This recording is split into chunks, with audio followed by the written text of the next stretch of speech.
Bienvenue sur Good Morning Travail. Aujourd'hui, j'ai le plaisir de recevoir Laurent Thomas. Bonjour Laurent. Et bonjour Eric. Laurent Thomas, 39 ans, est un entrepreneur montpelliérain à l'âme voyageuse et à l'esprit pionnier.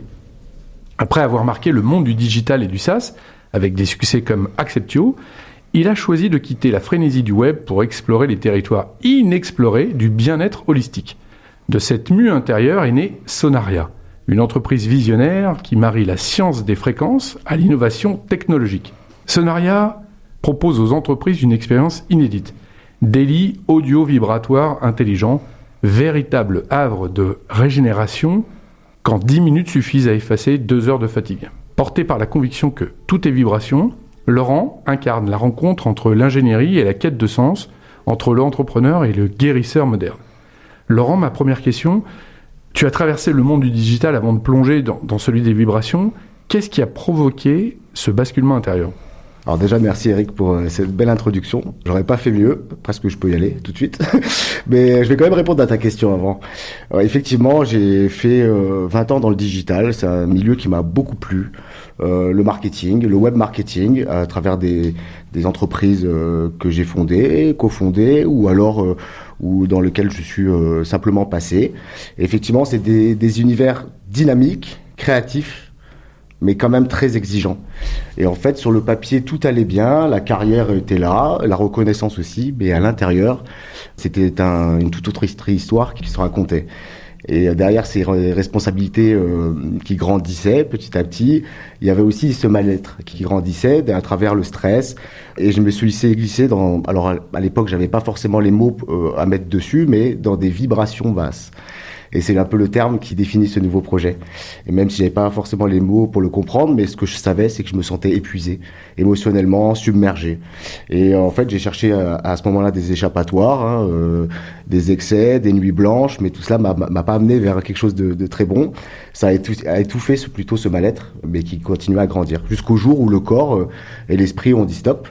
Et c'est là que, en fait, ce point de rupture m'a obligé à regarder en face ce que j'essayais d'éviter, et j'ai pris connaissance des travaux à ce moment-là d'un certain Nikola Tesla qui disait que tout était vibration et que si on voulait comprendre la vie, le monde, il fallait comprendre en termes de fréquence, de vibration. Et cette phrase m'a un peu interpellé, je savais pas trop ce que ça voulait dire. Ça en est suivi 2 ans de réflexion, de veille à ce sujet, et c'est là que ça m'a ouvert un peu mes chakras sur ce monde-là, et sur comment ça fonctionnait. Ça a été un peu une révélation, et j'ai compris que tout était énergie. Alors ça, c'est comme la plupart des entrepreneurs que je reçois ici, il y a d'abord une réponse pour soi, et puis après, comme on est généreux, naturellement, on diffuse. C'est-à-dire que ça part de toi, et tu te dis, tiens, mais je suis pas le seul dans ce cas-là, je peux Et là, c'est ta casquette d'entrepreneur qui reprend le dessus. Comment ça se passe ? Ouais, tout à fait. Alors j'ai toujours aimé entreprendre et créer des sociétés, et en fait je comprends aussi que quand on n'est pas aligné avec son chemin de vie, ça part en cacahuète. Et dès lors qu'on se réaligne avec son chemin de vie, donc c'était mon chemin de faire ça, d'arrêter le web à ce moment-là et de créer autre chose, et tout s'aligne. Et là, en fait, des rencontres par exemple. Et là, je fais la rencontre d'un certain Geoffrey par l'intermédiaire d'un ex-associé, Romain Paul, qui se trouve en fait avoir 2 amis dans la sonothérapie. C'est assez rare, mais il n'y a pas de hasard dans la vie, c'est ce que j'aime dire. Et ce Geoffrey-là, qui est un mec super talentueux, bosse sur ce sujet depuis très longtemps, dans son petit village en Haute-Savoie, pas très loin de Chamonix. C'est un créateur passionné, visionnaire, et lui avait créé les premiers prototypes de ces lits audio-vibratoires du marché. Et en fait, dès les premières minutes de cette rencontre, c'est une évidence, c'est ce que je voulais faire, en les customisant un peu, en les personnalisant. Et c'est ce qu'on fait pour créer l'entreprise Sonaria, qui a pour but de s'installer dans les milieux professionnels, B2B ou B2C. Là, on est en phase amont, tout le projet est posé, le plan d'action, la stratégie de diffusion, de distribution. Mais aujourd'hui, on ne trouve pas ces lits magiques. Non, tout à fait. On est encore en phase de création de notre chaîne de travail, des lits. On prototype encore certains éléments. Mais on est à 2 doigts de lancer cela. On va commencer par le marché montpelliérain, parce que c'est un marché que je connais bien. On va s'adresser surtout aux grandes entreprises qui ont beaucoup de salariés, qui sont très stressés, ou alors à des hôtels, à des spas. Mais le but, c'est d'arriver dans un monde professionnel où le stress a gagné du terrain. où la surcharge mentale est clairement présente. On le voit, hein, les burn-out, c'est clairement un terme qui est à la mode. Il y a du boulot là. Hein. Ouais, il y a des gens qui sont épuisés émotionnellement, comme moi, hein, en fait. Hein, c'est un peu mon histoire que j'essaye de retranscrire à travers ça et d'essayer de trouver des solutions en fait pour les salariés qui, à travers une solution innovante, clé en main, où on a besoin de personnes totalement autonomes, qui est capable de transformer et d'améliorer le bien-être des salariés. Je vais être un peu le caillou dans la chaussure, on peut dire encore quelque chose de fantasque. Tu parlais tout à l'heure d'inspiration de Tesla. Tu peux nous expliquer de manière synthétique l'histoire des vibrations ? En fait, tout est fréquence dans la nature. Et en fait, une vibration, c'est simplement un mouvement oscillatoire. Lorsque quelque chose vibre, une corde, un bol, une onde sonore, un organe, ça crée une fréquence. Et c'est un nombre de vibrations par seconde. Et en fait, on est tous entourés de vibrations. Pour le coup, donc dans le son, avec la radio Clapas, vous savez bien ce que c'est. On peut avoir des fourmillements, la chair de poule. La chair de poule, exactement. Dans la lumière, il y a des vibrations dans les ondes cérébrales, mais aussi dans les cellules de notre corps, qui vibrent à des fréquences bien spécifiques. Et les techniques de sonaria, en fait, utilisent ces vibrations pour entrer en résonance douce avec le corps. Tu n'es pas un charlatan, tu utilises de la physique, de la réalité physique. Ça me fait penser, j'avais interrogé Franck Ferré, qu'on salue ici, qui fait du management avec la guitare, avec la musique. Et il explique que ça calme les mœurs, ça détend les pressions. On est dans cette dynamique-là. Aujourd'hui, le lit existe, il y a un proto, comment ça se passe ? Ouais. Je peux essayer, parce que fin d'année, ça peut compliquer. Alors, on n'a pas encore levé le rideau. Pour 2025, ça va être compliqué, mais on est dans les clous. Ça a été encore validé ce matin pour un lancement officiel en janvier 2026. Donc en fait, on démarre l'année en grande pompe. Ça va nous permettre de vraiment mettre le produit en situation, de le tester vraiment avec notre entourage, avec au plus grand nombre. On va essayer d'inviter beaucoup d'énergéticiens, de magnétiseurs, des gens qui sont déjà dans les énergies pour avoir leur avis avisé sur la question, bien qu'on en ait déjà beaucoup. Mais voilà, il nous tarde vraiment de le lancer parce que c'est une première mondiale en fait. Hein. À ce niveau-là, il y a à peu près, dans chaque lit, il y a à peu près 20 000 € de matos. Donc c'est pas un lit vibrant comme on peut trouver dans des boutiques où ça vient masser le corps. Il y a vraiment une technologie brevetée derrière et 20 ans de travail d'un passionné avec des études très sérieuses à côté de ça, quoi. On peut parler de prix, même si on n'est pas dans la commercialisation. C'est-à-dire que déjà, là, tu nous expliques qu'un lit, la fabrication d'un lit, c'est 20 000 €. Ouais, c'est ça. Donc le modèle économique, c'est-à-dire que l'entreprise, elle va quoi ? Elle va avoir un loyer, elle va être propriétaire du lit. Tout à fait. Alors, on se doute bien qu'en plus, en ces temps un petit peu difficiles actuels, les entreprises n'ont pas à mettre une enveloppe de cette taille-là, malheureusement, et je les comprends très bien. Donc, le but, c'est d'arriver avec un espèce de loyer. Donc moi je viens du SaaS.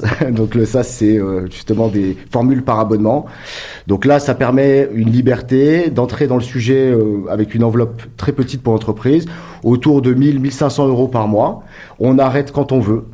Voilà, on s'engage peut-être pour 3 mois, 6 mois, on vient installer le lit, on montre comment ça marche et les salariés peuvent arriver dans cette pièce qui est dédiée à ça, qui peut être très petite et qui vient utiliser en fait l'espace, les murs et puis voilà, ça peut être vraiment une pièce de 10 mètres carrés dans lequel on installe ce lit qui est accessible à tout le monde. On peut arrêter quand on veut, c'est un coût qui s'absorbe bien et puis surtout pour les employés, ça leur stimule la créativité, ça harmonise un petit peu toute l'équipe, ça réduit les absences.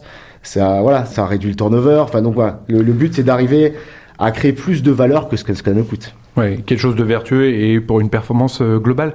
C'est un vrai sujet, hein, la charge mentale, le stress. On est dans des sociétés où on se fabrique aussi du stress, on alimente tout ça.